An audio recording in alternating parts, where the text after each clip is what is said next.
আজকে ত্রিশিকার একটা বড় বিপদ হয়ে যেত। এত দুষ্টু এত চঞ্চল হয়েছে না। চলো এমন কি বিপদ হচ্ছিল সেগুলো তোমাদের সাথে শেয়ার করি। Hello everyone, welcome to little Trishika blog. আজকে তোমাদের কাছে ত্রিশিকার মামির স্বাদের পার্ট 3 ভিডিও নিয়ে চলে এলাম। এখানে অনুষ্ঠান বাড়ি যাবো বলে রেডি হয়ে নিচ্ছি। এখানে আমার শাড়ির কুচিটা আমার বর ঠিক করে দিচ্ছিল, আর ওদিক থেকে ত্রিশিকা দেখে তো কি আনন্দ। ত্রিশিকা এখানে মাসির কোলে চেপে ভাবছে যে বাবা কি করছে।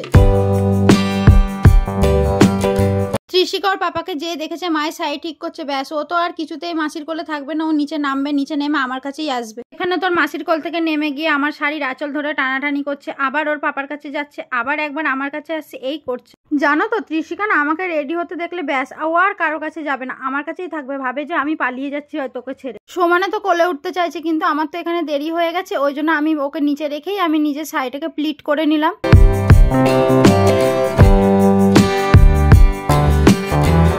ওরই মধ্যে ও আবারও চুলটাকে খুলে দিয়েছে। আমি এত গরম বলে আমি আবার ওকে চুলটা বাঁধতে গেছিলাম, কিন্তু এখানে দেখো আমার এখানে সব জিনিসগুলো ফেলে দিয়ে ও সমানে মুখে নিয়ে যাচ্ছে। এখানে মুখে নিতে নিতে কি করেছে জানো? তোমাদের প্রথমে বললাম না যে এখানে একটা বিপদ হয়ে যাচ্ছিল।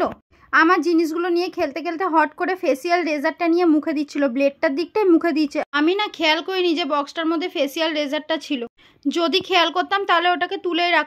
ভাগ্য ভালো যে ওটা দিয়ে ওর মুখ কাটেনি। এত দুষ্টু হয়েছে না, ও সবসময় সবকিছু মুখে নেয়। এখানে ফাইনালি রেডি হয়ে আমরা বেরিয়ে পড়েছি, দিয়ে চলেও এসেছি। এসেই দেখছি ওর আশীর্বাদ পর্ব শুরু হয়ে গেছে। রেডি হওয়ার মাঝে ওর বাড়ির লোক আমাদেরকে একবার ডাকতেও এসেছে। তারপর এখানে ওর শাশুড়ি মানে আমাদের বড় মা ওকে আশীর্বাদ করে নিচ্ছে প্রথমেই। দেন একে একে ওর জান অন্য সবাই আশীর্বাদ করে নিল। ওর স্বাদের অনুষ্ঠানে গিয়ে আমার নিজের স্বাদের কথা মনে পড়ে গেল।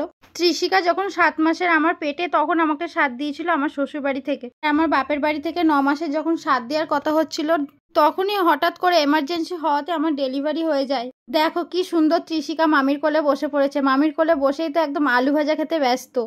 আর ওর মামিও জানে ও আলু ভাজা খেতে ভালোবাসে, তাই ওকে আলু ভাজাটাই দিয়েছে। এরপরে ত্রিশিকা বিরক্ত করাতে খাওয়া দাওয়ার ভিডিওটা আর করতে পারলাম না। তোমরা জানিও আমাদের এই ভিডিওটা কেমন লাগলো। সুস্থ থেকো, ভালো থেকো, আর চ্যানেলটাকে সাবস্ক্রাইব করে দিও।